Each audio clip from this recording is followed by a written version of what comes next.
Boa noite, pessoal! Sejam todos muito bem-vindos à nossa terceira aula da Semana do Profissional de Educação Física, uma parceria do Instituto Adapta com o CREF. Eu estou muito feliz de poder participar, de poder colaborar um pouquinho com vocês. Quem for chegando, vai colocando aqui no chat da onde você fala, qual cidade, e se já atua com educação física. Eu vou falar especificamente de estratificação de risco cardíaco no pré-exercício. Vou me apresentar, mas vão colocando aí no chat para a gente interagir, combinado?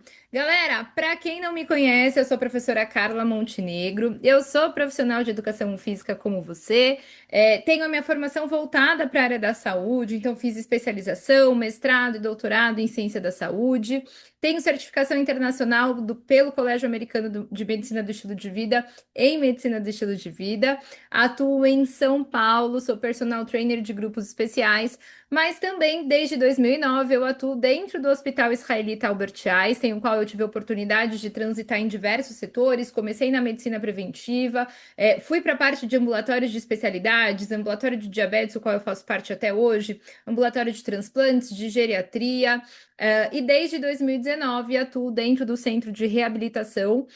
Hoje, não mais, né, na prática, vamos dizer assim, atendendo o paciente, eu estou numa parte mais estratégica de expansões, em que a gente não tem só alta complexidade, mas também uma parte da educação física muito fortalecida em expansão em unidades que tem um ponto muito forte de promoção de saúde, eu vou depois mostrar um pouquinho para vocês, mas assim, estou muito feliz, então. Saúde está no meu sangue. Além disso, sou pesquisadora do Instituto do Coração, sou delegada do CREF 4 em São Paulo, apaixonada pela vida, pela família, pela minha profissão. Eu acredito muito no potencial da educação física. Eu sou muito feliz na nossa área, eu acredito que eu encontrei o meu propósito e eu quero ajudar você também a encontrar o seu. Então, lembrando, né, que as nossas aulas anteriores aí foram sensacionais, muito conhecimento. Eu falo que não é só para quem trabalha em determinada área que vai complementando, a gente sabe da importância de todos esses conceitos que foram trabalhados pelos professores na segunda-feira, na quarta-feira. E hoje eu quero falar especificamente da parte de estratificação de risco. E lembrando que estratificação de risco não é só para quem trabalha em hospital como eu, não é só para quem trabalha com grupos especiais como eu, não é só para público de alto risco. É importante a gente entender que estratificar o risco é fundamental para qualquer cliente, para qualquer aluno, para qualquer paciente, porque existem coisas que os nossos olhos não veem. E a gente sabe que exercício físico ele é sensacional e ele tem um potencial de transformação muito grande, mas ele alcança esse potencial exatamente porque coloca o nosso organismo em uma condição de estresse que proporciona adaptações fisiológicas que vão ser estimuladas, adaptadas, melhoradas à condição inicial, e é por isso que ele traz tanto benefício. Só que dependendo do estímulo, a gente vai ter que saber dosar, e eu sempre falo, né, que aquele ditado que a diferença entre o remédio e a droga está na dose, exatamente o exercício ele também tem que ter uma dose adequada. São raríssimos os casos que a gente contraindica exercício físico, e isso cada vez mais sendo reforçado na literatura. Mas é muito importante que, a depender da condição clínica do nosso aluno, do nosso paciente, eu vou ter que ajustar a dose. A dose eu falo desde a escolha do exercício até o volume da sessão, a carga da sessão, e é muito importante a gente ter isso em consciência, tá? E aí eu quero trazer aqui uma reflexão para vocês. Muito diferente. Hoje eu me sinto amplamente seguro.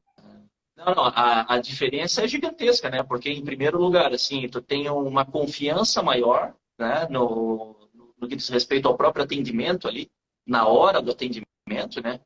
Assim, né, de tu ter essa segurança perante, tu tá numa sala de musculação ou na casa de um aluno, é a pessoa te apresentar e tu saber, ok, vamos lá, vamos começar, né? Então, eu me sinto hoje realizada atendendo esse público. Hoje eu sou mais segura, entendeu? E hoje eu sempre que eu posso, eu sempre estou motivando outros colegas a entrar na área de saúde, estudar, estar sempre mais atualizado. Sinto muito mais segura, com muito mais propriedade para trabalhar com eles. É muito gostoso. Aqui é a fala de alguns dos meus alunos, mas eu não quero que você tenha segurança só para atuar com grupos especiais, eu quero que você tenha segurança para atuar com qualquer público que queira fazer exercício físico. E esse é o meu propósito aqui com você hoje. Mas não pensem que eu já fui tendo segurança também para prescrever exercício físico para qualquer pessoa, principalmente quando eu iniciei lá no Einstein em 2009. Só para vocês terem uma ideia, pessoal, eu vim da área escolar. Então, quando eu comecei a educação física, com 17 anos, né, eu estava recém-saída aí do colegial, né, do terceiro ano do ensino médio, eu já queria fazer educação física, mas o meu objetivo era atuar dentro de escolas que eu já amava, né, eu comecei já a trabalhar com 17 anos como auxiliar de classe, e eu tinha a minha vida praticamente que desenhada na minha cabeça, achando que eu tinha esse poder de decisão, e que eu ia trabalhar na escola a vida inteira. E eu entrei no colégio, comecei a atuar lá. Quando eu estava no último ano da faculdade, eu já estava com a licenciatura, pela faculdade que eu fiz. Eu tinha 3 anos, se eu completasse todos os créditos, a estágio, enfim, horas complementares. Em 3 anos eu tinha o meu diploma de licenciatura, e foi o que aconteceu. Nesse meio tempo, eu fui efetivada como professora, né? Professora no colégio, então o meu salário aumentou. Comecei a trabalhar como estagiária numa academia. E eu estava no último ano da faculdade, naquela rotina, trabalhar de manhã, à tarde, à noite, faculdade, fim de semana também dava aula, enfim. E aí, fiquei sabendo de um processo seletivo, né? Um professor meu da faculdade falou: Carlinha, tem um processo lá no Einstein aberto. Eu olhei para ele e falei: mas eu não trabalho com hospital, professor. Ele: não, mas você não gosta dessa área, não estuda tal? Eu falei: eu adoro, mas eu falei: eu não tenho experiência, não tenho conhecimento. Eu falei: eu não vou passar nesse processo. Como que eu vou passar se eu não tenho essa experiência? Ele falou assim: olha, ou não, você já tem, vai lá e tenta. E ele acreditava mais em mim do que eu mesma, né? Eu falei, bem, falei, ai, eu pensei, eu quase não fui, né? Porque eu falava assim, agora que eu virei professora na escola, eu vou prestar processo para estagiária no hospital. Gente, mas só de ter ido fazer o processo seletivo já tinha valido a pena, eu nunca tinha entrado no Einstein, e para mim foi um sonho, né? Quando eu me via lá dentro, eu falei, meu Deus do céu, né? E que coisa sensacional. Era um projeto piloto, eles também não tinham um profissional de educação física ainda. Se desse certo com o estagiário, eles iriam criar a vaga de profissional de educação física. Fiz mais 2 etapas do processo seletivo, passei na primeira, passei na segunda, fui chamada para entrevista e pasmem vocês, passei no processo, tanto que estou lá até hoje, graças a Deus. Mas com a felicidade de ter passado no processo veio o medo, porque eu não tinha referências de outras pessoas que tinham ou que atuavam dentro de hospital. Eu tinha muito medo, né, do perfil dos pacientes complexos, com doenças associadas. Fui estudando, né, mas o conhecimento a gente sabe que às vezes no artigo científico, na diretriz é de um jeito, quando a gente vê na prática não é tão simples assim. E aí eu fui percebendo que existiam alguns pontos específicos que eu precisava garantir na minha avaliação para direcionar a minha prática, né, a minha prescrição de forma segura. Lá no Einstein, tudo é muito protocolado. Então, se você entra lá como fisioterapeuta, existem os protocolos estabelecidos da fisioterapia ortopédica, da fisioterapia respiratória, por perfil de paciente, enfim. Educação física era uma área nova e não tinha nada protocolado. Então, basicamente, eu tinha que criar. E aí, além, né, desse medo de lidar com pacientes complexos, sem referência interna, pouca gente que atuava na área da saúde também externamente fora do Einstein, eu vi uma necessidade de também ajudar meus colegas, porque quando eu entrei no hospital, conhecendo muitos médicos, eu recebia muita indicação de personal trainer. E era o perfil de personal que valorizava, né, e que valoriza até hoje, o conhecimento do profissional, do personal, porque já tinha alguma doença associada. E chegou um momento que eu não tinha agenda, né? Eu não tinha mais para quem, aonde encaixar na minha agenda, e eu que tentava encaminhar para os meus amigos.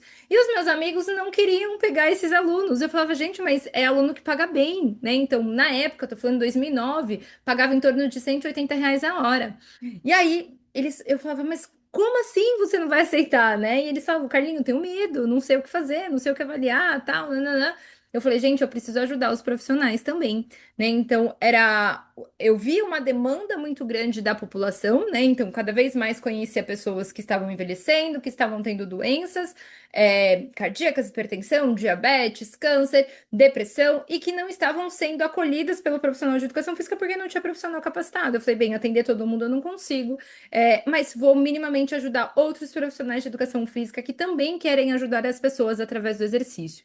E aí veio a minha minha missão, o meu propósito, que era de levar conhecimento para todos os profissionais, com tudo que eu estava estudando naquele momento, né, e que eu vinha adquirindo bagagem ao longo do tempo. E aí você deve estar pensando, ah, Carla, mas eu não atendo ninguém de grupos especiais, ou você passou por isso porque você estava dentro de um hospital, ou ainda bem que eu não atendo ninguém, né, com esses problemas. Mas o que que eu quero te dizer, gente? Que mesmo enfrentando, né, os grandes leões, né, porque eu peguei paciente bem complexo mesmo, tudo vale a pena. Porque a gente ver um resultado de um aluno que teve a vida transformada através do exercício, através da nossa prática, muda todo o contexto. E eu sempre falo que às vezes eu não vou levar a cura para uma pessoa, né? Tem muitas doenças que a gente não vai curar, mas eu vou mudar a qualidade de vida dela no processo.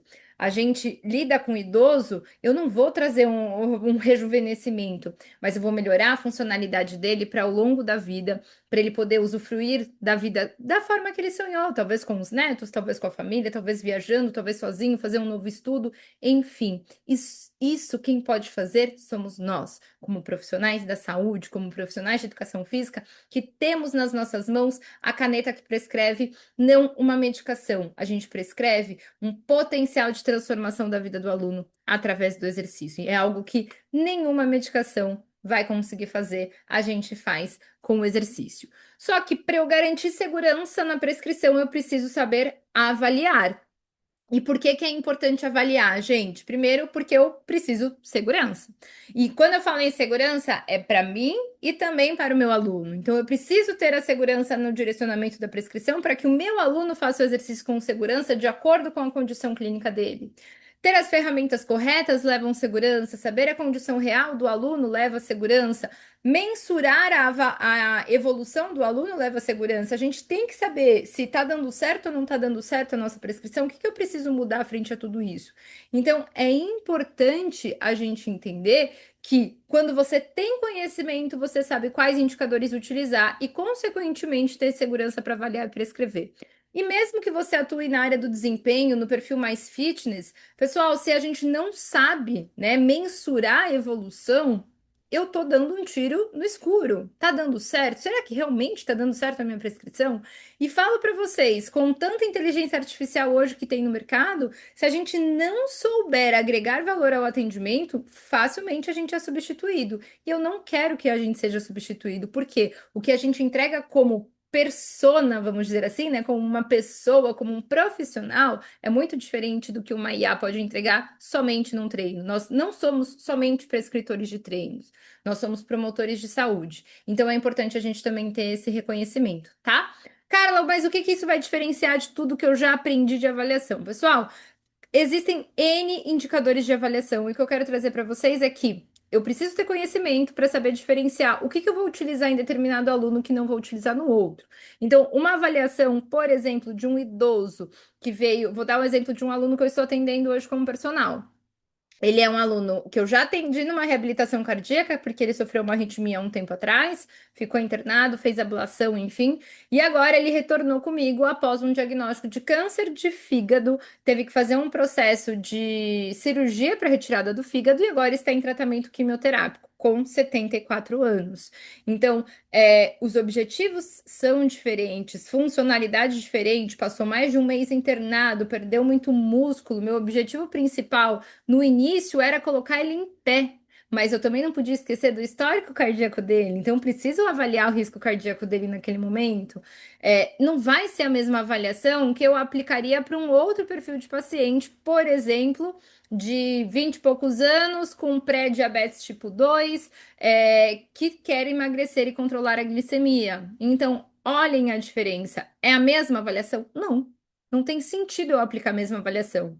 Ah, Carla, mas ambos são grupos especiais. Sim, mas as avaliações são diferentes. Assim como é diferente se eu pegar um perfil, sei lá, mais fitness, que quer a hipertrofia com um foco estético, lógico que vai querer um pouco de saúde, né? Tem uma pegada de saúde, mas entendam que o que avaliar, né? Não faz sentido eu, nesse meu aluno de 74 anos, fazer uma bioimpedância, não faz sentido. Então, entendam que a gente, com conhecimento, tem poder de transformar a avaliação e, consequentemente, a prescrição. Primeiro para segurança, depois para monitorar resultado e direcionando a rota sempre que possível. que eu quero trazer de reflexão para vocês, né? Muita gente, e falo isso, muita gente, população, tem medo, né, de que algo aconteça durante a prática de exercício.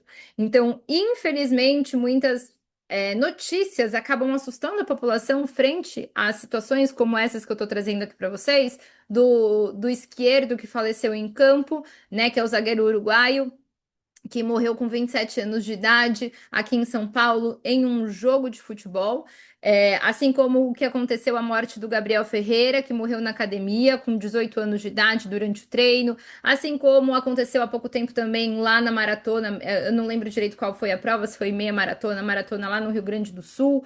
Então, importante a gente entender, pessoal, que esse tipo de evento pode acontecer, mas calma, tá? O risco de morte durante a atividade física é muito raro. Carla, mas você veio falar que precisa estratificar o risco e falou que não preciso me assustar porque o risco é raro. O que eu quero trazer para vocês, pessoal? Quando direcionado de acordo com a característica, e isso que eu vou ensinar para vocês hoje, é importante a gente entender que se eu souber direcionar, o risco é muito baixo. Todo mundo aqui existe um risco de mortalidade e não só durante o exercício. Todo mundo aqui tem risco de mortalidade cardíaca, mesmo sendo considerado baixo risco. E existem algumas condições mais raras que nem exames detectam esse processo.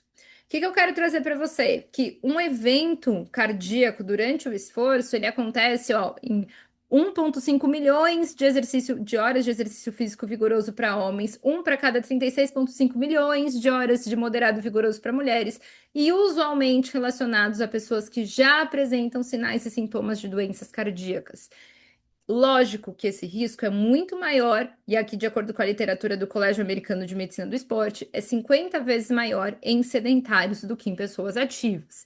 E o Colégio Americano de Medicina do Esporte sugere que a gente aplique questionário para todos. Então, minimamente, eu tenho que fazer um rastreio básico de quem tem risco ou não para eu direcionar. Precisa de avaliação médica ou não? E essa é outra polêmica que cada vez mais eles vêm tentando colocar, né, os conselhos médicos, né, querendo ou tentando levantar a discussão de que toda pessoa vai precisar de avaliação médica. Não, gente, não precisa de avaliação médica. A gente nem tem médico para tudo isso. Então, o que a gente vai ter que entender é que nós somos profissionais de saúde e que eu faço um processo de rastreio para saber precisa passar em avaliação médica ou não, tá? E falo para vocês com tranquilidade e trago isso até com muito orgulho. Foi o meu artigo aqui de uma das partes do meu doutorado, que foi avaliar exatamente risco cardíaco em pacientes que são considerados muito graves, que são pacientes com angina refratária, que é uma doença refratária, né? Então, que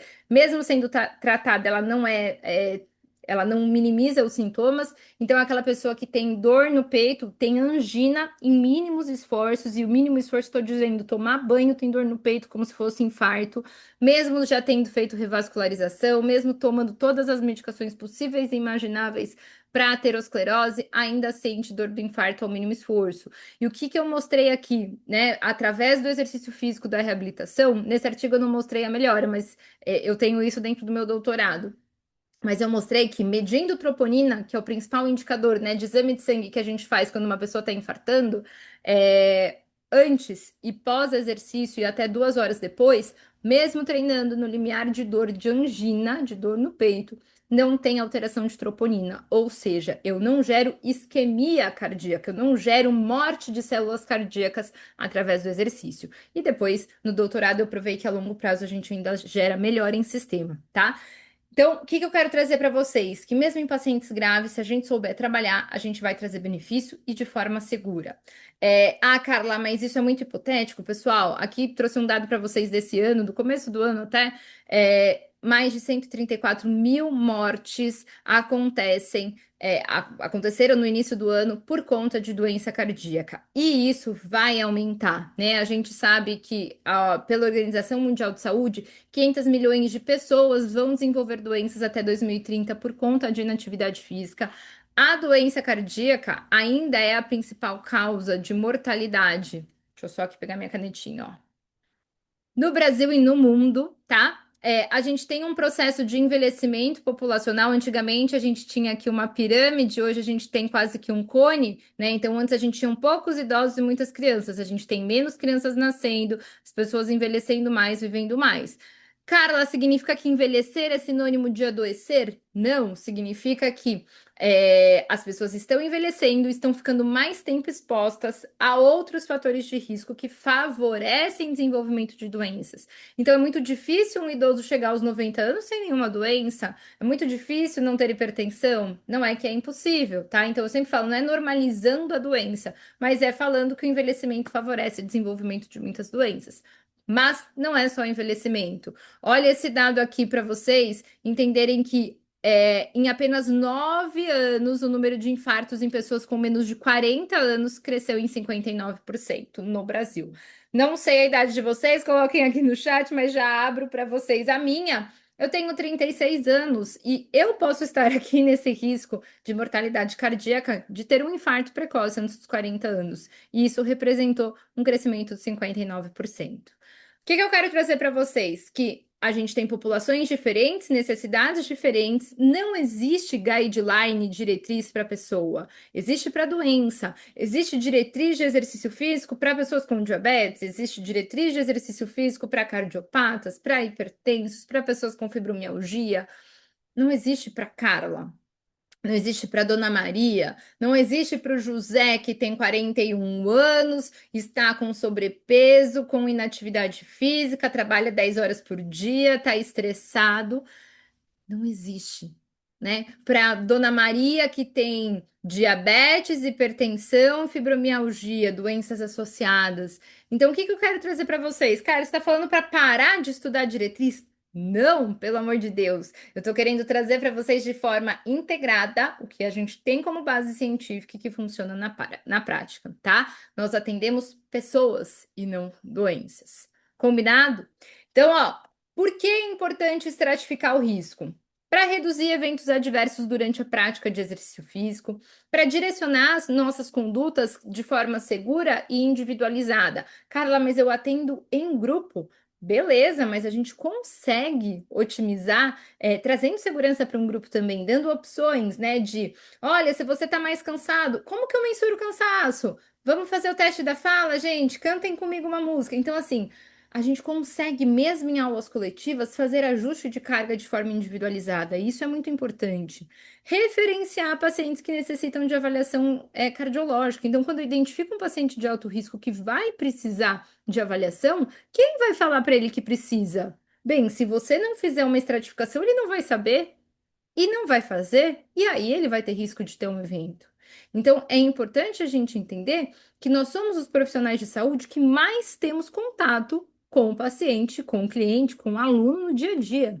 Então, nós vamos ser os responsáveis em falar, ó, perfil de risco precisa avaliar com o médico. Carla, mas significa que eu vou, entre aspas, né, desejar que tenha alto risco? Não, galera.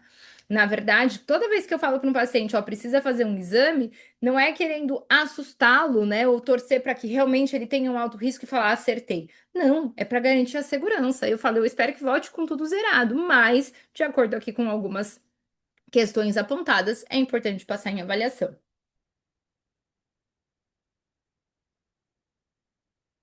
Carla, é teste ergométrico? Pessoal, desculpa a voz, tá? É teste ergométrico? Gente, o teste ergométrico máximo, né, o teste máximo de esforço, ele é recomendado para pessoas que apresentam risco cardíaco aumentado ou que querem incrementar a atividade física de moderada para vigorosa. Então, assim, se a gente depender de SUS, não é um exame que é aprovado para todo mundo, é um exame caro. Então, não é todo mundo que vai fazer teste ergométrico. É um teste que eu vou colocar a pessoa em esforço máximo, é o máximo preconizado para aquela faixa etária e para aquela condição clínica. Para quem que eu vou pedir? Ou para uma pessoa que apresenta alto risco cardíaco e que realmente eu preciso entender se ele tem um potencial de descompensação frente a um esforço máximo, ou aquela pessoa que está fazendo atividade física moderada, que a gente considera que é um parâmetro seguro para treinamento, mas se eu quero incrementar para uma atividade física vigorosa, aí eu preciso fazer uma avaliação mais minuciosa. Por quê? No vigoroso, o meu corpo pode responder diferente, colocar o paciente em risco, tá? Então, é recomendado para atletas de alto rendimento e não é necessário para pessoas que são consideradas de baixo risco. Beleza, entendido, mas como eu sei se o meu aluno é identificado como baixo risco? Gente, eu vou trazer aqui para vocês algumas formas de mensurar e eu estou trazendo aqui com base na literatura, tá? E aí eu vou contar para vocês o como eu utilizo na minha prática clínica, tanto como personal quanto lá no hospital. Esse questionário aqui, eu acho que todos vocês já ouviram falar, conhecem, talvez a academia que vocês trabalham já aplica, que é o Parquet, tá? Que é o questionário de prontidão para atividade física. E aí, são 7 perguntas simples de responder. O paciente vai falar sim ou não. Não precisa ser acompanhado do profissional para responder. Tem muita academia que manda dentro do aplicativo. Tem personal ou profissional que aqui presta consultoria online que já manda antes de começar. Então, assim, se o cliente, né, o aluno potencial respondeu alguma pergunta assim, ele tem indicação em passar em avaliação médica, tá? É uma forma reconhecida pelo nosso conselho que garante segurança, porque caso o paciente tenha respondido sim, você tem que orientar que ele vá procurar uma avaliação médica. Não é necessário que ele tenha que fazer, mas é como se ele estivesse ciente que ele tem indicação para fazer uma avaliação. Tá? Então, perguntas como: algum médico já disse que você possui problema no coração e só deveria realizar atividade física supervisionada por profissionais de saúde? Você sente dores no peito quando pratica atividade física? No último mês, sentiu dores no peito quando praticou atividade física? Você apresenta desequilíbrio, tontura ou perda de consciência? Possui algum problema ósseo ou articular que poderia ser piorado pela atividade física? Toma medicamento para pressão arterial ou problema do coração? Sabe de alguma razão pela qual não deveria praticar atividade física? Então, entendam que basicamente é um rastreio de sinais e sintomas que são considerados de risco: dor no peito, tontura, vertigem. Então, dor no peito, angina, pode ser sinal de obstrução de placa de ateroma. Mesmo tontura, pode ser sinal de obstrução que está impedindo, né, circulação cerebral, pode ser uma desautonomia, né, então um problema do sistema nervoso autonômico, ou se ele já está tratando algo, tá? Então, quem já está em tratamento tem que passar em avaliação médica todo ano, né? Então, se o cara é hipertenso, se o cara é cardiopata, é obrigatório anualmente ir ao médico, tá? Então, basicamente, o Parquet, ele é um rastreio de: tem algum sinal ou sintoma muito mais grave, ou já faz tratamento para doença cardíaca, e aí precisa passar em avaliação, tá? Então, respondeu sim em uma dessas perguntas, tem indicação de fazer uma avaliação médica. Outra forma da gente estratificar o risco é avaliando fatores de risco. E quais são os principais fatores de risco para as doenças cardíacas? Quando a gente pensa em doenças cardíacas, pessoal, a gente tem as mais comuns e as doenças mais raras. Falo para vocês com tranquilidade que as doenças mais raras, às vezes nem alguns exames vão detectar. Então, o caso, por exemplo, lá que eu citei no início para vocês do esquerdo, que deu um grande rebuliço na mídia, conversando com alguns médicos, eles mesmos falaram, às vezes, alguns exames, mesmo teste ergométrico, não vão detectar alguns tipos de arritmia que são mais graves e que não vão ser apresentados em toda a condição de esforço. Então, não é um 100% de certeza, tá? Mas a gente tem que saber que as principais causas de mortalidade, elas estão relacionadas às doenças que a gente fala de origem aterosclerótica. O que é doenças de origem aterosclerótica? Eu vou pedir 2 segundos de calma para vocês, que eu vou voltar nesse slide, tá? Mas mostrar que doenças de origem aterosclerótica são doenças que estão relacionadas à formação desta placa de ateroma, tá?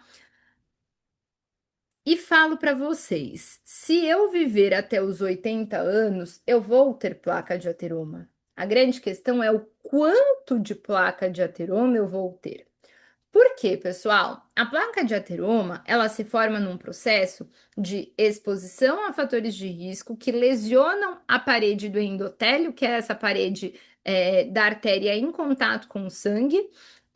E quando forma uma lesão, aqui eu posso considerar, tá? Fatores de risco: cigarro, estresse, variação hormonal, substâncias inflamatórias presentes em células gordurosas, álcool, drogas, diabetes, e eu vou explicar o porquê, dislipidemia, eu vou explicar o porquê, ou mesmo fatores genéticos que alteram a sensibilidade dessa parede interna. O que acaba acontecendo? Quando eu tenho, né, 80 anos, são 80 anos, eu não sou uma monja tibetana que não tive nada de estresse em 80 anos e que eu não tenho circulação de colesterol no sangue. Então, em 80 anos, eu vou ter placa de ateroma. A grande questão é se a minha placa de ateroma ela vai ser assim, que vai aumentar talvez um pouco a minha pressão, ou ela vai ser assim a ponto de eu infartar, tá?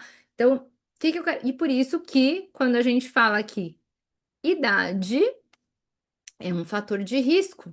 Quanto mais velha a pessoa, maior é o risco. E a gente considera idade como risco para homens acima de 45 anos e para mulheres acima de 55. Carla, por que que mulheres têm 10 anos aí de diferença em questão de fatores de risco? Porque a gente tem a produção de um hormônio que, opa, estrogênio, que se chama estrogênio, que ele é um hormônio que a gente considera cardioprotetor. Por que cardioprotetor? Porque a gordura que gera inflamação e que está associada a todas as outras doenças crônicas, como câncer, como diabetes, como doença cardíaca, é a gordura que está na região do abdômen. E o estrogênio, ele tem um potencial de fazer o que nós chamamos de lipólise abdominal, ou seja, quebra da gordura do abdômen, e lipogênese, na região periférica das pernas. Então, uma mulher que tem estrogênio regulado, ela tende a ter menos gordura na região abdominal e mais gordura na região periférica. É o corpo violão, vamos dizer assim. Quem que vai ter e nesse sentido, se eu tenho menos gordura no abdômen, eu tenho menos risco cardíaco, porque a gordura que interfere na produção de colesterol, e eu vou mostrar para vocês o porquê, ela é a gordura que está acumulada na região abdominal. Então, quanto mais quebra de gordura no abdômen, menor é o risco. E por isso que as mulheres em fase fértil, e aqui é uma média de idade da menopausa no Brasil, é considerada 55 anos. Quem a gente abre, vamos dizer assim, um parênteses de atenção nesse sentido? Mulheres que têm um histórico de síndrome do ovário policístico, que são mulheres que já têm uma alteração na produção de estrogênio, que já têm uma facilidade para ganho de peso e que já têm um processo de resistência à insulina e, consequentemente, vai alterar toda essa questão de cardioproteção que o estrogênio proporciona, tá? Então, quando eu trago para vocês idade, é exatamente porque eu tenho uma idade de menos exposição a fatores que predispõem à formação da placa de ateroma. Aqui, nessa ilustração, eu ilustrei exatamente esse fator de risco, ó, da quarta década de vida, ter uma obstrução significativa a ponto de infartar. Quando eu falo aqui em infarto, gente, entendam que o infarto agudo do miocárdio, né, ele pode ter e não só do coração, tá, do miocárdio. O infarto ele pode acontecer em outros locais, mas aqui a gente está trazendo de artéria coronária. Ele pode ser isquêmico. O que seria o isquêmico? Diminuir o espaço de passagem de sangue e algumas das células que precisam do sangue dessa artéria, elas morrem, sofrem uma isquemia, falta de irrigação sanguínea, falta de oxigênio e morrem, tá? E aí a gente tem o infarto hemorrágico, que é por conta dessa obstrução, a pressão arterial subiu acentuadamente e essa artéria não suportou e rompeu, gerou uma hemorragia. E aí significa que todas as células a partir dessa artéria não vão receber mais sangue e oxigênio, consequentemente vão morrer. Lógico que, pela própria forma que eu expliquei, vocês observaram que o hemorrágico tem um risco maior, uma perda funcional maior do que o isquêmico. A grande questão é que o isquêmico ele pode evoluir para um hemorrágico se não for atendido e se não for socorrido, tá bom? Então, o processo de isquemia começa com uma dorzinha no peito, algumas pessoas sentem náusea, dor de estômago, mal-estar, então, por isso a necessidade de saber também o que fazer nos próximos passos. O que eu quero trazer para vocês? Como eu estava referindo, a gente tem um processo inflamatório que acontece nesse endotélio, uma lesão, né? Então, estão vendo aqui uma lesãozinha. Nesse sentido, o colesterol, ele migra para dentro da parede do endotélio, e aí já vou aproveitar para explicar para vocês. A gente tem dois tipos de colesterol. Na verdade, a gente tem mais tipos, mas os principais ligados à aterosclerose. A gente tem o LDL, que é a lipoproteína de baixa densidade, que é considerado colesterol ruim. E a gente tem o HDL, que é a lipoproteína de alta densidade, High Density Lipoprotein, tá? Então, é considerado colesterol bom. LDL é ruim, mas ele não é só ruim, tá, gente? O LDL, ele é ruim porque ele entope as artérias. É ele o responsável nesse processo de aterosclerose. Mas ele tem papel importante na produção de hormônios. Então, o que eu quero dizer? Ele é ruim quando ele está em excesso. O LDL, ele circula pelo nosso corpo todo. A grande questão é que ele não sabe voltar para o fígado, onde ele é metabolizado. E por isso que o HDL é conhecido como colesterol bom, porque ele faz o transporte inverso. Ele pega o LDL que está perdido ali e leva de volta para o fígado para ser metabolizado. Ou seja, quanto mais colesterol bom eu tenho, menos ruim vai ficar sobrando fora do lugar nas artérias, tá? Aí quando eu tenho um processo de lesão, esse LDL ele entra aqui dentro do endotélio, mas ele não consegue sair, fica preso. E aí a gente tem os macrófagos, que são células que estão no nosso sistema para defender o corpo, que também migram para dentro do endotélio, fagocitam o LDL, então como se acoplassem a ele o LDL para levar para fora. Só que também não saem. E aí eles vão formando essas células branquinhas, são o que nós chamamos de células espumosas. Ao longo do tempo, essas células espumosas, elas vão se solidificando e formando essa placa aqui que a gente chama de ateroma, tá? Então, entendam que é um processo inflamatório, crônico, né, com a melhor das intenções, vamos dizer assim, que o corpo tenta fazer, mas acaba dando ruim. Ao longo do tempo, quanto mais colesterol entra, maior é a obstrução, vai diminuindo a luz do vaso. Como consequência, o corpo, para tentar garantir fornecimento de energia, de sangue, vai aumentar a pressão arterial. Tem o risco de obstruir por completo ou o risco de romper, como eu disse para vocês, tá? Então, por isso que quando a gente fala histórico familiar de doença cardiovascular precoce, é um ponto de atenção. Por quê? A alteração de colesterol, que a gente chama de dislipidemia, ela pode vir ou derivada de alterações de hábitos de vida de forma significativa, principalmente relacionados à alimentação, ou, na maior parte das vezes, histórico familiar. E aqui eu vou dar um exemplo para vocês, né? Eu tenho um histórico familiar de doença cardiovascular precoce. O meu avô faleceu com 50 anos de idade por infarto na cadeira do médico. Sentiu dor, foi para o médico e não sobreviveu à avaliação do médico, tá? Todos os irmãos dele, se estão vivos, já infartaram e os outros, italiano naquela época tinha muito filho, né, gente? Ou já morreram por infarto. Então, é uma atenção não só para mim, mas para toda a família de fazer exames periódicos regulares, cuidar da alimentação. Tive o caso, acho que mais jovem de infarto na reabilitação, que eu, Carla, atendi, pode ter outros, tá? Mas que passou pela minha mão, de um jovem de 33 anos que infartou durante uma corrida, treinando no condomínio, tá? E aí ele chegou, né, fez os exames, sentiu dores, ligou para a esposa, me leva no pronto-socorro, foi para o pronto-socorro, estava infartando, passou por procedimento, enfim. Só que se vocês olhassem o cara, vocês jamais iam falar que ele ia infartar. Cara, 33 anos, corria regularmente, fazia crossfit, corpo fitness, baixo percentual de gordura, bonitão, infartou. Quando ele internou, o colesterol dele estava 890. Carla, 890. Tudo isso. E da onde tive esse colesterol alterado? Provavelmente fator genético, tá?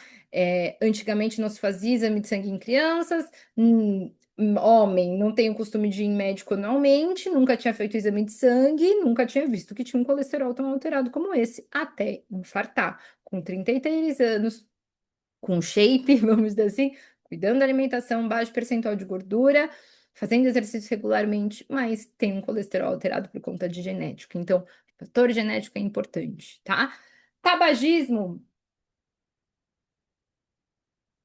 nem preciso dizer que é fator de risco, porque inflama a artéria e gera abertura para o colesterol entrar. Sedentarismo, também nem preciso questionar. Hipertensão, gente, pressão alta, risco de romper essas artérias. Ainda mostrei para vocês uma artéria mais grossa, mas a gente tem artérias de menor calibre, o risco acaba sendo maior. Glicemia de jejum alterada, e eu vou conversar com vocês o porquê. E obesidade abdominal. Então, se a gente avaliar esses fatores de risco, a gente considera necessidade de avaliação quando tem pelo menos 2 fatores de risco, tá? Então, 2 ou mais necessidades de avaliação. E aqui o que eu estou falando para vocês é de acordo com o Colégio Americano de Medicina do Esporte. Por quê? E agora eu quero que vocês entendam o porquê que diabetes, né, ou glicemia de jejum alterada é risco, o porquê que dislipidemia é risco e por que que obesidade abdominal é risco. Gente, tudo começa na gordura, né? Então, como eu falei para vocês, a dislipidemia pode vir sim de um fator genético. Então, tem colesterol alterado, dislipidemia, fator genético pode ser a causa, mas grande parte das vezes as pessoas começam alterações cardiometabólicas com percentual de gordura alterado, principalmente na região abdominal. E por isso que a gente mede muito circunferência de cintura. Se vocês falarem para mim assim, Carla, eu tenho uma única opção, né? Peso, né? IMC ou circunferência de cintura? Minha opção sempre vai ser circunferência de cintura, tá? Então, quando o olhar é para a saúde, a circunferência de cintura é o que mais importa, porque se eu acumulo gordura nessa região, é onde eu faço processo inflamatório para tudo isso acontecer. Para homens, a gente considera risco 102 centímetros e para mulheres, 88 centímetros, tá? Então, homens e mulheres. E o que que acontece quando a gente tem um alto percentual de gordura? Galera, resistência à insulina começa nesse processo. O que que é resistência à insulina? E quem aqui já viu alguma aula minha sabe que eu adoro dar esse exemplo. Eu acho que ele é muito fácil, muito medular da gente gravar, mas é basicamente assim. Aqui eu vou desenhar uma célula, aqui é um vaso sanguíneo, aqui a gente tem, ó, os receptores de insulina e a gente tem o glúteo aqui dentro. O que que acontece, pessoal? A insulina, ela não entra dentro da célula, tá? Quando a gente tem glicose aqui que precisa entrar na célula, a insulina, ela se conecta no receptor da célula, tem uma cascata de sinalização para o glúteo migra para a membrana, abre a portinha da célula e essa glicose entra. Exemplo que eu gosto de dar para vocês nunca esquecerem disso. Entendam que a glicose é o glúten. Imaginem que hoje, à noite, eu não vou fazer janta. Ah, vou falar para o meu marido, vamos pedir uma pizza. E a glicose é a pizza. Eu moro num apartamento. Quando a pizza chegar, o porteiro do prédio, que é a insulina, vai me interfonar, eu sou o glúten, para que eu desça e busque a pizza. O que que acaba acontecendo? Quando a gente tem muita gordura que produz substâncias inflamatórias, que nós chamamos de citocinas, essas citocinas, elas, desculpa, gente, cortam o fio do interfone. Então a pizza chegou, o porteiro tá interfonando, mas o meu interfone não tá tocando. Vai passar 2 horas, eu vou falar, opa, alguma coisa aqui aconteceu. A pizza ainda não chegou. Vou ligar de novo e falar, meu amigo, cadê a minha pizza? O que que acontece? Mais pizza é enviada, glicemia sobe. Resolve o problema, subir a glicemia? Não, porque a glicose continua sem entrar. Aí eu vou achar que o problema é o porteiro, vou contratar mais porteiros. Eu aumento a produção de insulina, que também não resolve o problema. E aqui, assim, eu não vou entrar no mérito, mas só para vocês entenderem que a longo prazo, calma aí que eu vou até passar aqui para o outro slide, ó. A longo prazo, essa insulina que tem esse pico, ela não consegue mais sustentar a produção. Então, o pâncreas, isso é um pâncreas, que produz a insulina, ele não aguenta trabalhar nessa velocidade. E aí, as células que produzem a insulina, que são as células beta-pancreáticas, elas começam a morrer. E aí, quando elas entram aqui nesse processo, é quando tem o diagnóstico de diabetes tipo 2. E aí ele se torna irreversível, tá? Mas antes de entrar nesse detalhe, o que que eu quero trazer para vocês? Graças à resistência à insulina, a gente acaba tendo uma necessidade de fornecimento de energia aumentada. Lembra que eu falei? A gente precisa de mais glicose porque o corpo entende que está faltando energia. E quem é o responsável em metabolizar a gordura e transformar isso em glicose é o fígado. Então eu preciso quebrar a gordura que está lá no meu estoque, levo para a corrente sanguínea como ácido graxo livre, levo esse ácido graxo livre para dentro do fígado para ser metabolizado e virar glicose. Só que essa resistência à insulina, como eu disse para vocês, faz com que eu aumente a produção de insulina, que é o que a gente chama de hiperinsulinemia, que também afeta metabolismo hepático. Não quero que vocês decorem todo esse processo químico que acontece aqui dentro do fígado. O que eu quero que vocês entendam? Que o fato de ter mais gordura, de gerar resistência à insulina, faz com que o metabolismo do fígado de gordura seja alterado, e que, consequentemente, eu produzo mais triglicérides e que eu também vou alterar a produção de colesterol, tá? Opa! Então, eu vou ter alteração de colesterol. Além disso, eu começo um processo de gordura no fígado, que é o que a gente chama de esteatose hepática, tá? Então, importante a gente entender que uma alteração metabólica começou aqui.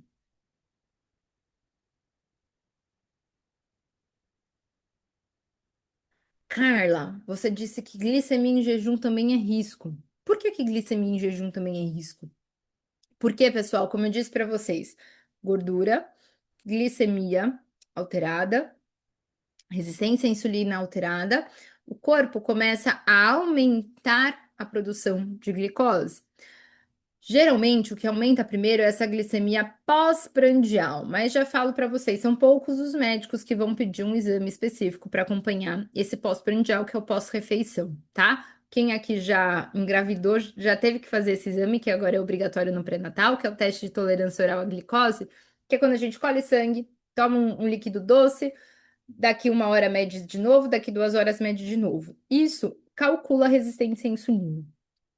Via de regra, em check-ups mais generalistas, todo mundo aqui vai fazer glicemia em jejum. Ela é a que demora mais para alterar, mas quando ela altera é porque já tá ruim o negócio, vamos dizer assim. Então, é quando tem o diagnóstico do diabetes tipo 2. Por que que a glicemia alterada é considerada fator de risco? Gente, porque a glicemia alterada, ela gera uma alteração da hemoglobina glicada, que é outro indicador que a gente mede no exame de sangue, quando entendam que a hemoglobina é a molécula importante em transportar oxigênio. Só que ela sofre um processo, quanto mais glicose eu tenho, maior é o potencial que a gente chama de glicação, tá? O que é glicação? É quando a gente tem uma molécula de glicose que gruda na hemoglobina. Então, vai alterando a conformação. E a análise da hemoglobina glicada, ela revela a média. Eu vou por aqui. A média dos últimos 3 a 4 meses de glicemia. Por quê? Uma molécula de hemoglobina, ela vive de 3 a 4 meses. E aí, tem vários estudos que embasaram esse processo do percentual. O quantos por cento de glicose tem grudado nessa molécula, e aí revela essa média. O que acaba acontecendo? Quanto mais glicose grudada na hemoglobina, isso significa que esse sangue ele ficou mais viscoso. Ou seja, ele tem um risco maior de evento cardíaco. Imaginem que eu tenho um copo de água e que eu tenho um copo de milkshake de ovo maltine aqui. Se eu botar um canudinho na água e o mesmo canudinho no copo de milkshake, ó, o da água eu sugo com facilidade. O de milkshake eu vou ter que colocar força.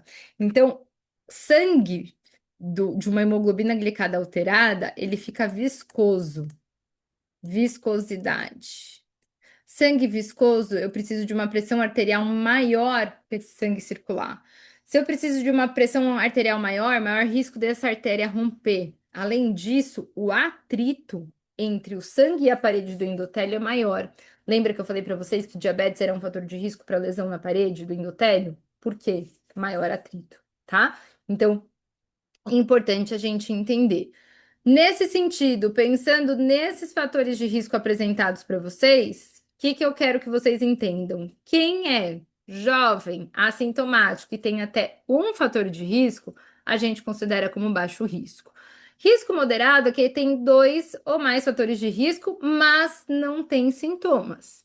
E alto risco são aqueles que apresentam sintomas cardiovasculares, pulmonares ou metabólicos conhecidos, tá? Então, importante a gente entender esse processo. E nesse sentido, galera, trouxe aqui para vocês a tabela e tá exatamente igual, né? Eu peguei aqui do Colégio Americano de Medicina do Esporte, só para vocês enxergarem essa importância de reconhecer, né? Saber se o paciente é sintomático ou assintomático. Vamos supor, assintomático, ele não conhece doença cardiovascular, metabólica ou doença renal, ou ele conhece? Não, ele não conhece ter nada. Aí, se ele não conhece, não tem sintomas, eu não preciso de avaliação médica. Qual é a recomendação? Pode continuar progredindo do treino moderado, ou atividade vigorosa, tá? Se ele já faz atividade física regular. Agora não, ele não fazia nenhuma atividade física regular. Se ele não tem sintomas, não conhece doença, não precisa de avaliação médica para fazer exercícios leves a moderados. Agora, se ele for fazer exercício intenso, precisa de avaliação médica. Vamos agora supor paciente assintomático que conhece doença cardiovascular, ou renal, ou metabólica, como diabetes, não precisa de avaliação médica se ele for fazer atividade moderada. Se ele for fazer atividade vigorosa, precisa de avaliação médica, mesmo que ele fizesse atividade física antes, tá? E refazer a cada 12 meses, pelo menos. Agora, se ele nunca fez atividade física regular, não tem sintomas, mas já tem um diagnóstico de doença cardíaca ou metabólica, precisa passar em avaliação médica. Se ele tem sintomas, independente se ele conhece no canal, tem que passar em avaliação médica. Tem que passar em avaliação médica. Combinado? Sintomático, tem que passar em avaliação. Assintomático, que faz exercício e não conhece doença cardíaca, não precisa, se for fazer se já fazia atividade física e pode fazer atividade física moderada vigorosa. Assintomático, não conhece doença, mas nunca fez, não precisa de avaliação física se for fazer leve a moderado. Agora quer correr a maratona de São Paulo e melhorar o rendimento, precisa de avaliação. Assintomático, conhece doença cardíaca, metabólica ou cardiovascular, já fazia exercício antes, não precisa de avaliação médica se vai fazer moderado, precisa de avaliação médica se vai fazer vigoroso. Agora, se é assintomático, mas tem doença pré-existente, precisa de avaliação médica, se não fazia atividade física antes. Combinado? Então, aqui já dei para vocês, ó, 3 opções de estratificação de risco. Primeiro, parquet. Segundo, analisar o quê? Fatores de risco pré-existentes. Terceira forma, essa tabelinha do Colégio Americano. E vou mostrar para vocês a última forma aqui de avaliação, que eu adoro, e é uma das formas que eu utilizo lá no Einstein, é uma das formas que eu utilizo em consultoria online, que é um score que foi derivado de um estudo chamado Framingham Heart Study, que é um estudo de corte iniciado em 1948 nos Estados Unidos, que ele estima o risco do evento cardiovascular em 10 anos. Ele vai considerar fatores de risco como idade, colesterol, pressão arterial, uso de antihipertensivo, tabagismo e diabetes. Pessoal, existe, né? Se vocês derem aí depois um Google, existe pelo próprio site do Framingham Heart Study, vocês conseguem ir preenchendo lá e ele calcula o score para vocês. Mas é bem simples, eu falo que é intuitivo a gente fazer o cálculo do score de Framingham. Qual que é o ponto negativo do score de Framingham? Preciso ter exame laboratorial. E é um dos pontos que eu acho que é um grande diferencial. Para quem vai trabalhar com grupos especiais, galera, é importante a gente saber olhar exame de sangue, tá? Agora, Carla, não quero trabalhar com grupos especiais, eu quero só estratificar risco do meu aluno fitness. Se você tem acesso ao exame laboratorial do aluno, é muito mais fácil e eu acho que é muito mais preciso do que os outros. Caso contrário, pode utilizar os outros modelos aqui que eu trouxe para vocês. Falando de Framingham, ele vai dividir por sexo, homens e mulheres, por questões hormonais, a gente já entendeu que existe uma diferença. E aí, conforme, ó, idade, aqui eu vou dar o exemplo, sei lá, do meu esposo, tá? Meu esposo, ele tem 40 anos, um ponto. Aí aqui, colesterol LDL, o exame de sangue dele tá entre 100 e 129. Colesterol HDL, tá 48 aqui, ó, 45 a 49.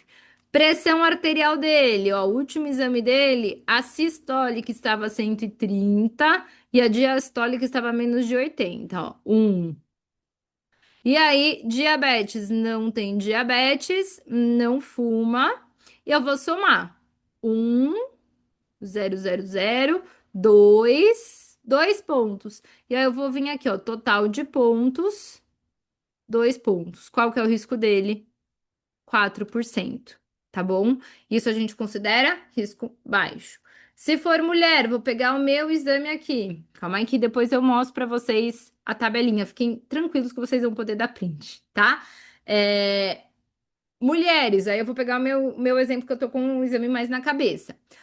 Ai, eu tenho de 35 a 39 anos, menos 4 pontos. Estou melhor que meu marido. LDL colesterol tá aqui entre 100 e 129. Meu HDL tá um arraso, galera. Tá 56, ó, 0 pontos. Minha pressão tá top, top, top. Minha pressão, na verdade, é baixa, gente. É 100 por 60, mais ou menos. Então, ó, menos 3 pontos. Não tenho diabetes e não fumo. Menos 4, menos 3 é menos 7. Minha pontuação deu menos 7. Nossa, arrasei. Acho que do coração talvez eu não morra. 1%. Então, o que que a gente vai fazer? Depois de somar, a gente vem aqui. Baixo risco, menos de 10%, moderado de 10 a 20, alto risco acima de 20%. Quais são as condutas sugeridas de acordo com o score de Framingham? Baixo risco, liberação para exercício físico com orientação. Moderado, iniciar com baixa intensidade e acompanhamento. Alto risco, precisa de avaliação médica, tá? Quais são as limitações do score de Framingham? Ele vai subestimar risco em jovens com histórico familiar, porque ele não vai considerar histórico familiar. Pouco preciso em populações não americanas e europeias, né? Então, se talvez a gente for para a Ásia, esse estudo não tenha representatividade populacional e avalia risco a longo prazo e não necessariamente risco imediato, tá? Mesmo que seja a longo prazo, eu gosto bastante, gente, de até para conscientizar um aluno de prevenção. Então, quem faz consulta de educação física ou em consultório ou em centros, como a gente faz lá no Einstein, o score de Framingham ele traz um valor muito importante de consciência. Por enquanto você é risco moderado, meu amigo, mas se continuar desse jeito, vai piorar, tá? Então ajuda muito a palpar essa consciência, a trazer para a realidade. Mas eu não descarto uma avaliação como essa, que na verdade basta eu ter esta colinha na minha ficha, que eu consigo já identificar se o paciente precisa ou não de avaliação médica, tá? Então, como que eu agrego valor? Avalio o risco a longo prazo. Estou falando aqui, Carla, tá? Vocês podem utilizar qualquer uma dessas ferramentas que eu trouxe para vocês. Mas, precisa ou não precisa de médico? Vou na tabelinha. Mas eu quero trazer consciência, avaliar risco. Aí eu uso o Framingham, tá bom? Então, eu, Carla, faço assim. No Einstein, a gente utiliza esse modelo. Algumas academias utilizam só o parquet, tá? Teste ergométrico máximo, se tiver em mãos, top, sensacional. O negócio faz pipoca, café, massagem, arrasou. Beleza? Gente, mas o que que eu quero trazer para vocês aqui, ó? Importante sempre a gente entender o que olhar, né? A gente falou nesses dias sobre controle de carga de treinamento, sobre gasto calórico, estratificação de risco cardíaco. Olhar o paciente, o aluno como um todo, né? É importante para a gente ter segurança, saber como prescrever exercício físico de forma segura. Isso vai gerar valor para o seu atendimento, segurança para o seu aluno, resultado e também reconhecimento como bom profissional. Eu sempre falo que a gente precisa saber o nosso potencial. Muita gente fala, em educação física, fala mal da área. Galera, quem fala mal da área não tem consciência do nosso potencial de transformação. Ah, Carla, mas eu não sou bem remunerado. O que que você está fazendo de valor, de entrega de valor diferente para ser mais valorizado, tá? Então, eu sempre acho que é importante a gente ter esse nível de consciência. O que que eu consigo agregar de valor diferente? O que que eu estou entregando para o meu aluno diferente? O que que eu conheço sobre a situação real dele para conseguir mais valorização? Então, muitos de vocês me mandam perguntas lá no meu Instagram e já aviso, hoje eu vou abrir caixinha de perguntas para vocês mandarem lá, eu respondo todas para vocês, sobre condição clínica de aluno, dos pais, dos familiares, mas me diz, gente, quanto que vale o serviço de um profissional que tem segurança para direcionar a prescrição do seu pai ou da sua mãe, do seu familiar? Vocês entendem que vai muito além do que ser bem reconhecido financeiramente? Muito além de faturamento? A gente leva vida aos anos dessas pessoas. Só que para isso, eu preciso ter segurança, eu preciso saber o que eu estou fazendo, eu tenho que entregar um diferencial, eu tenho que me considerar como um profissional de educação física qualificado. E isso não tem preço, isso tem valor. E falo para vocês, galera, o que a gente viu essa semana foi um olhar na fechadura de tudo que pode acontecer na carreira de um profissional de educação física. Existe muita coisa por trás desse processo.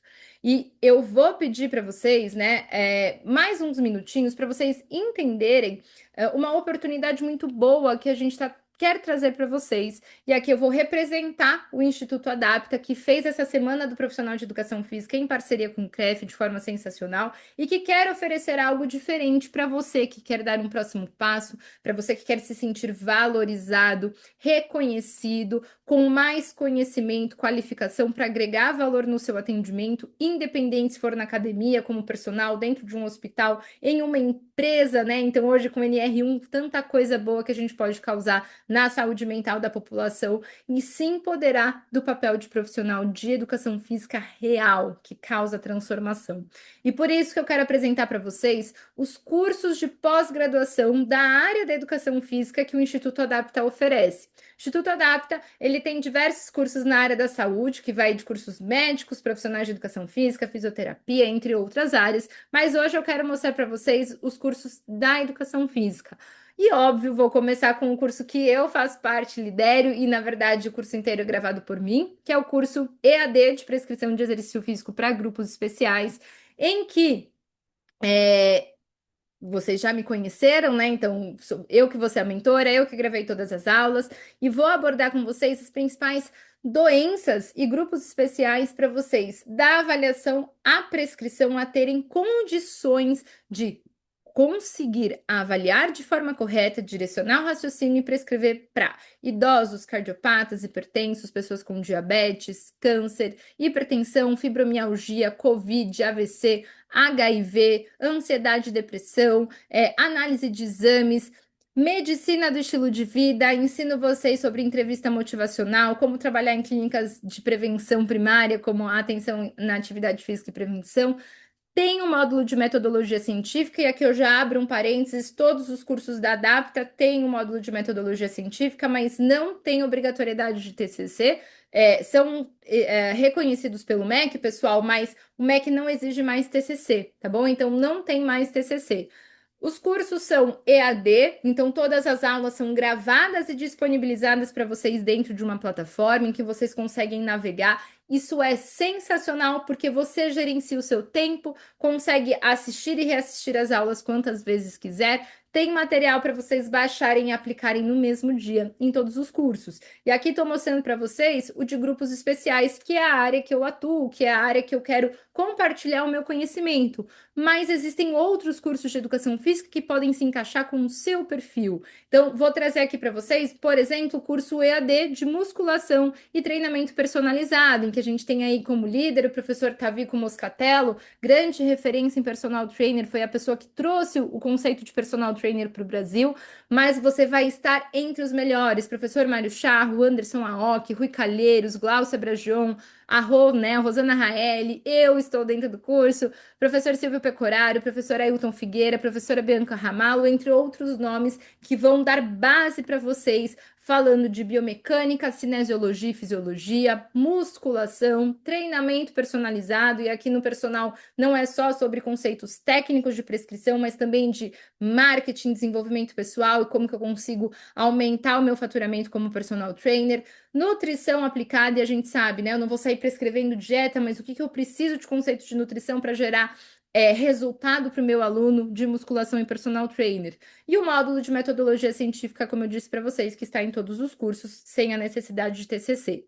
Temos o curso, assim, um também dos queridinhos aí, que é o de lesões musculoesqueléticas e traumáticas, da prevenção à reabilitação, com grandes nomes da educação física, liderado pelo Dr. Ricardo Protetti, chamo ele de doutor, ele é profissional de educação física, mas também é médico fisiatra e médico neurologista, que foi buscar na educação física conhecimento exatamente para agregar valor no seu centro de reabilitação para os seus pacientes, então tem uma super expertise na parte de lesões. Tem também o professor Mário Charro, Dr. Ricardo Savoldelli, que é outro médico fisiatra, professor Rui Calheiros, Alexandre Evangelista, Roberta Toledo, Silvio Pecorário, Ailton Figueira, Bianca Ramalo, que vão ajudar vocês no direcionamento de lesões musculoesqueléticas. Opa, perdão aqui, gente. Que tem módulo de bases conceituais em anatomia e fisiologia, biomecânica e fisiologia, reabilitação das lesões musculoesqueléticas e traumáticas, prevenção e reabilitação, avaliação e prescrição de treinamento físico com base na parte de lesões musculoesqueléticas.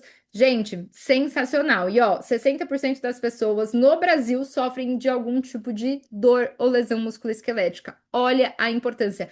Quem aqui me coloca no chat já trabalhou com pessoas que têm queixa de dor?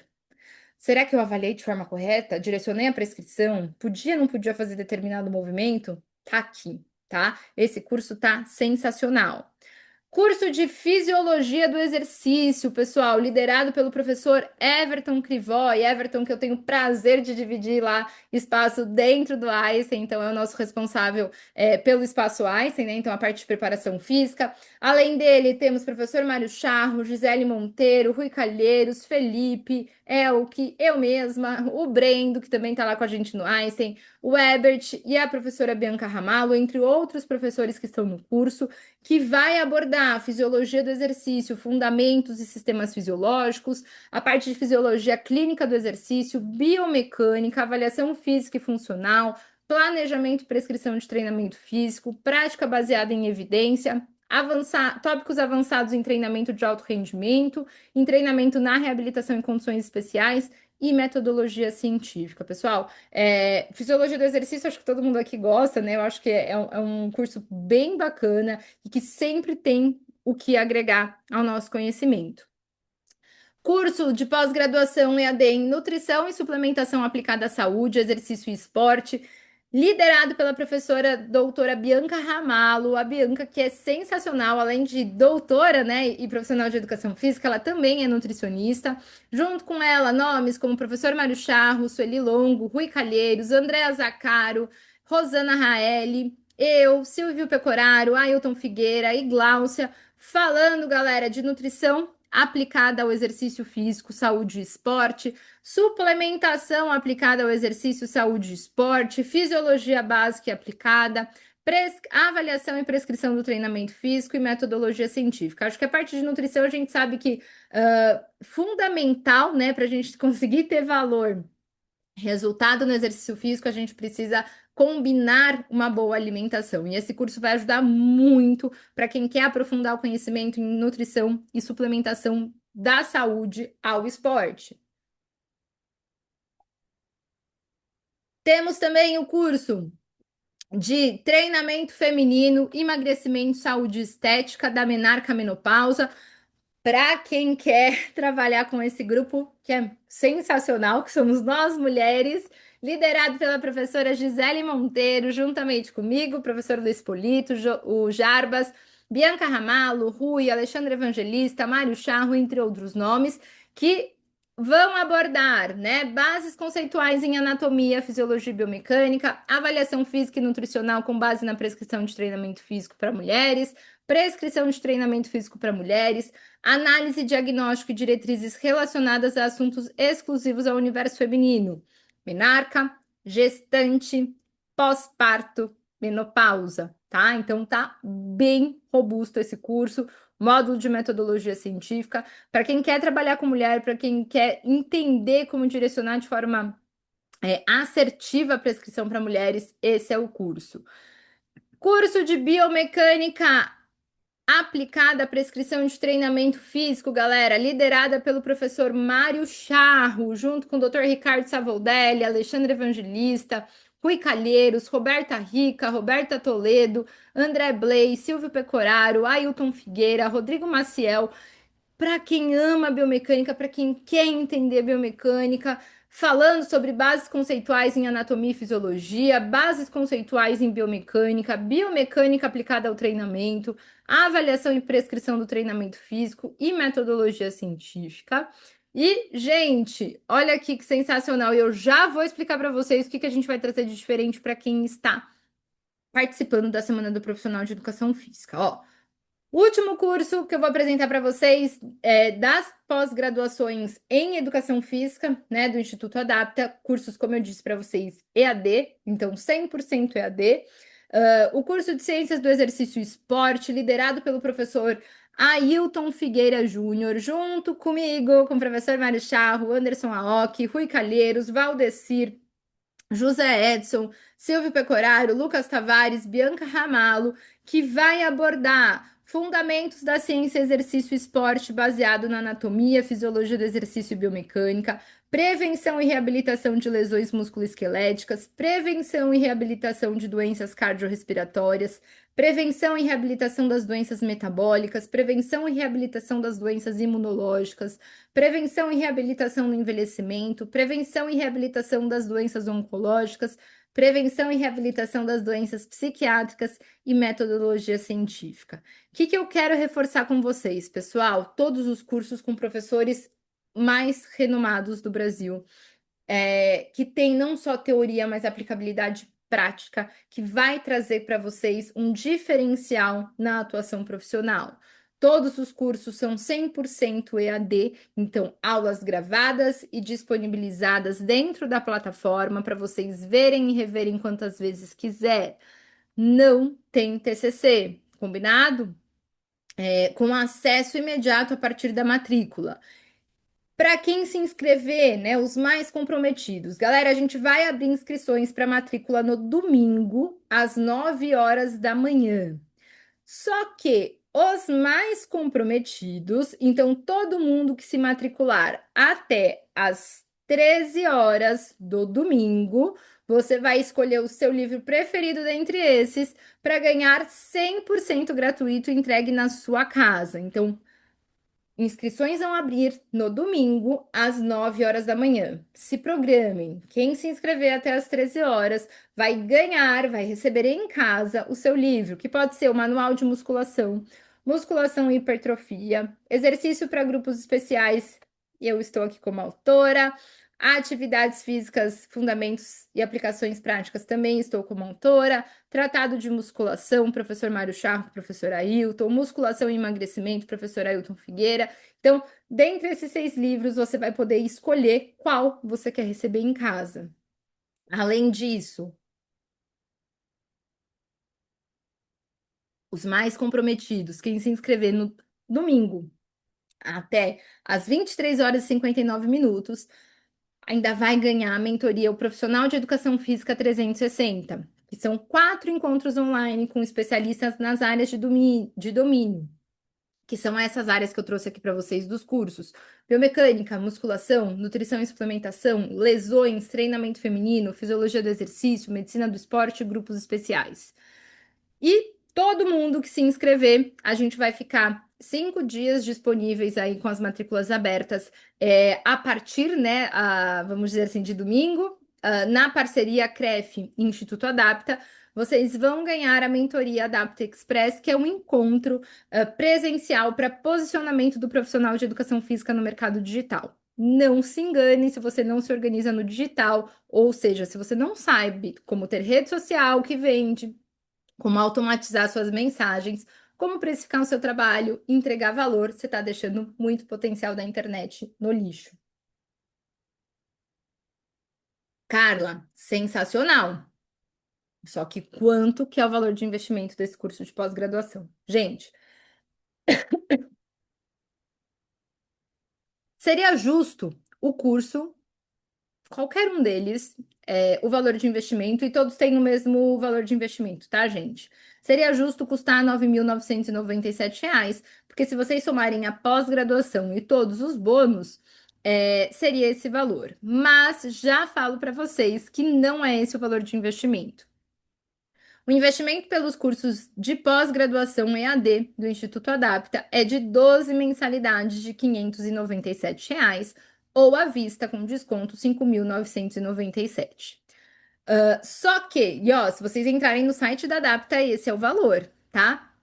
Só que considerando, galera, a dedicação de vocês nessa semana, a nossa parceria, né, e valorização pelo que o CREF tem feito, né, e o CREF está buscando ajudar cada vez mais a agregar valor no conhecimento, todo mundo que é registrado no CREF, a pós-graduação da sua escolha, a partir de domingo, né, então nesse período as inscrições que vão ser abertas, vai ter o valor de investimento de 12 parcelas, 12 mensalidades de R$ 297, ou R$ 2.997, menos de R$ 8,21 por dia. Galera, é um cafezinho. Não vou falar nem um café com pão com manteiga na chapa, porque um café com pão com manteiga na chapa aqui em São Paulo é mais caro do que isso.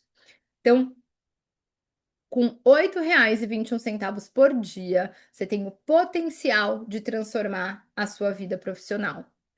Por uma pós-graduação reconhecida pelo MEC, com os maiores nomes, com disponibilidade, extravasando, né, barreiras geográficas, você pode assistir da sua casa, no celular, no tablet, no computador, administrando seu tempo, ver e rever quantas vezes quiser, poder acelerar a voz da Carla, diminuir a velocidade da voz, com materiais para você baixar e aplicar, tendo acesso a todo o curso que está gravado e disponibilizado na plataforma por 12 meses, sendo que se você cumprir o curso em até 4 meses, você continua com acesso por 12 meses, mas já pode solicitar o certificado em até 4 meses. O que eu quero trazer ainda para vocês? Se você escolher 2 cursos de pós-graduação, a segunda pós vai ter um valor de desconto ainda maior, 12 de R$ 89, ou seja, R$ 2,45 por dia. E aí, com 2 cursos de pós-graduação, o acesso é dobrado, vocês vão ter acesso pelos 2 cursos por 2 anos, tá? Então, ou à vista, R$ 897. Então, possibilidade de, na segunda pós-graduação, ganhar mais de 75% de desconto para você que está aqui participando da Semana do Profissional de Educação Física. Então, o que eu quero falar para vocês, gente? Para tomar essa decisão ainda mais fácil, não precisa nem pensar 2 vezes, desconto exclusivo, 1 ano de acesso ao conteúdo, podendo dobrar esse acesso se forem 2 cursos, sem TCC e ainda sem risco, sem letra miúda, sem dor de cabeça, a gente está dando 60 dias de garantia. Se você se matricular no domingo e por algum motivo falar, não é esse curso que eu quero, não gostei da Carla, não gostei de determinado professor, não consigo, em 60 dias você não corre nenhum risco ao se matricular, porque a gente está com a garantia ultra estendida, a gente devolve todo o valor de investimento, tá? Então, a pós-graduação, com super desconto, 1 ano de acesso às aulas e conteúdos, 2 anos para quem se matricular em 2 cursos, plantão de dúvidas via Zoom, livro preferido em casa até às 13 horas, mentoria profissional 360, Adapta Express, 60 dias de garantia de R$ 5.997 por 12 parcelas de R$ 297, ainda com uma possibilidade de desconto maior no segundo curso, por 12 de R$ 89. Sensacional. Então, reforço, fiquem atentos aqui no grupo, porque no domingo vai ser enviado o link para a matrícula. Amanhã, sábado, a gente envia o link para a solicitação do certificado. Então, calma, o link vai ser enviado amanhã. E no domingo, às 9 horas da manhã, para os mais comprometidos garantirem o livro, link vai ser enviado às 9 horas. Combinado? Certo? A chave de hoje é sucesso, porque é o que eu desejo para vocês. Contem comigo nessa trajetória. Fico à disposição. Antes de encerrar, eu quero trazer essa mensagem dessas alunas para vocês. Calma aí que eu só vou tirar aqui a canetinha para conseguir pôr play. Seu faturamento por atuar na área da saúde é superior ao faturamento de quem atua na área fitness? Então, Carla, eu não sei se eu consigo responder. Eu acredito que sim. Porém, como eu estou afastada da área do fitness, eu não tenho uma noção de quanto. Mas eu acredito que sim, porque, primeiro, pela demanda de profissionais que tem na área, né? Hoje, o meu faturamento passa de 15 mil reais. Não é todo personal que ganha isso. Pelas tabelas de preços que eu vejo nas academias, é um valor bem abaixo do que eu cobro minha hora-aula. Nas academias, assim, tá aquele personal tradicional, quando você chega na academia procurando personal, quando não vai com indicação. Então, eu acredito que é maior, sim. O faturamento mensal hoje gira em torno de quanto? Um mês ruim, de 10 a 15 mil. Porque aí o mês de julho que eu quase não dei aula, foi tipo 10 mil. E Então, aí, um mês ruim. o mês ruim, porque 2 semanas eu viajei, e aí dei aula 2 semanas, peguei umas consultorias, negociei algumas reposições, tirei, acho que deu 11,5 que eu tava lançando ontem. Nesse mês de agosto agora, nem terminou o mês, eu já tô em 16. Então, eu tô recebendo, né? Eu tô esperando para receber o pessoal que... tem algumas pessoas que pagam no fim do mês, mas tranquilamente, porque... E eu não trabalho todo dia, tá?